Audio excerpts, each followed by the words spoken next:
rather than just take off and walk at a fast clip, yes. Right. Now, how old are you now? Well, I'm 76. Randy Tardy is typical of a growing population of elderly people who could someday benefit from a drug that offers the same advantage as exercise does. Parts of my body, and particularly my muscles, were not what they were 10 years ago, 20 years ago, or when I was a teenager.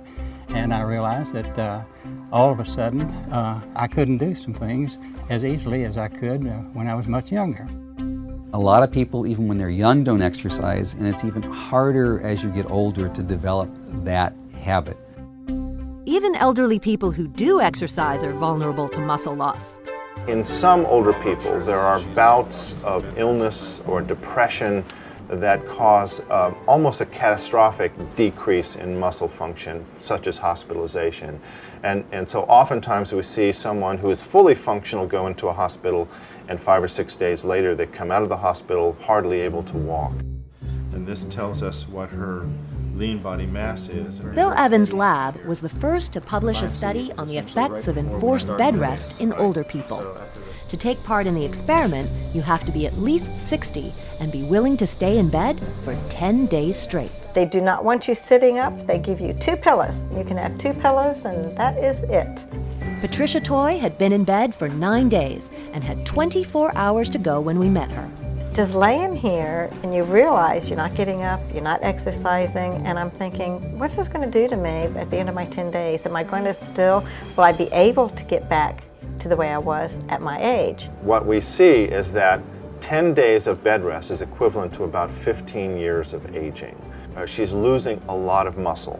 She loses about 1 kilogram, more than 2 pounds of muscle just from her legs.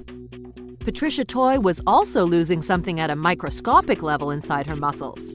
She showed very low levels of mitochondria, the tiny structures within cells that produce energy.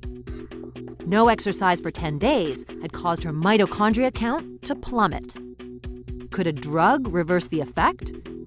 In laboratory mice kept inactive, a drug called ICAR is producing striking results. This is the animal that didn't have any of the drug. This is the animal that didn't have any drug. And this is the transformation that occurs simply injecting a drug once a day for a month, is able to transform muscle into this type of muscle that looks as if it's been exercised that whole time. This looks like the muscle of an athlete. A pill that could give us more energy and transform our muscles may be closer than we think. It's not approved yet, you can't prescribe it, but it's moving in that direction. And that creates some real hope that this can turn into an actual human study. So do you think there will ever be a day when drugs replace exercise altogether? I certainly hope not. I don't think that it will. I think the effects of exercise are nothing short of amazing. What the hope is that someone who is old can use a drug to help them become more active.